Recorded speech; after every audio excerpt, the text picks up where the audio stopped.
ইতিহাসে এত অল্প সময়ে কোনো ধরনের মামলা নিষ্পত্তি হয়েছে বলে আমার জানা মতে নেই।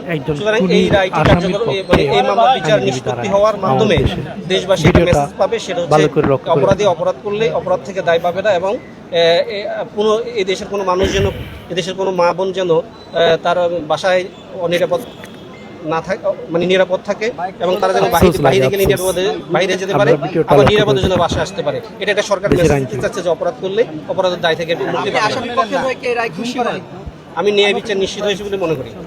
উচ্চ আদালতে এই মামলা নিয়ে উচ্চ আদালতে এটা সরকার জানে, আসামি জানে। আমাকে আজকে পর্যন্ত দায়িত্ব দেওয়া হয়েছে এই মামলায়, আমি আজকে পর্যন্ত আমার যেটা অর্পিত দায়িত্ব সরকারের সেটা পালন করেছি। তো বন্ধুরা, এতক্ষণ একজন আইনজীবীর কথা শুনতেছেন, আপনারা দেখছেন উনি হচ্ছে রামিসা হত্যাকারীর 2 আসামির আইনজীবী। ওনাকে নাকি রাষ্ট্রে নিয়োজিত করছে। উনি যদি সত্যিকারের আইনজীবী হতো তাহলে সে রাষ্ট্রকে বলতো, না আমি খুনির পক্ষে দাঁড়াবো না, তারা খুনি, তারা আমার মেয়ের মতো মেয়েকে তারা দর্শন করে মাথা দ্বিগুণ্ড করে ওয়াশরুমে লুকিয়ে রাখছিল। আমি সেই আসামির খুনিদের পক্ষে আমি আইনজীবী হতে পারবো না।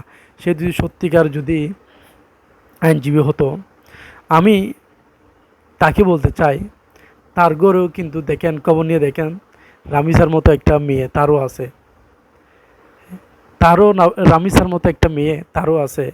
সে কি করে পারলো খুনির পক্ষে হয়ে আইনজীবী হয়ে কোর্টে নড়ছিল?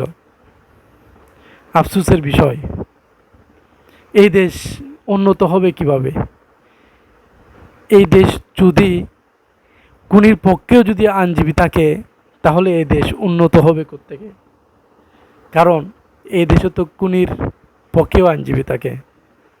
এই যে রামিসার মতো একটা মেয়েকে যেভাবে দর্শন করে পুরো শরীর অঙ্গ প্রত্যঙ্গ আলাদা করে কেটে ফেলেছিল, সেই ধরনের আসামির পক্ষে এই আইনজীবী দাঁড়িয়েছে। আপনার মন্তব্য কি? তাকে কি করা উচিত বলেন?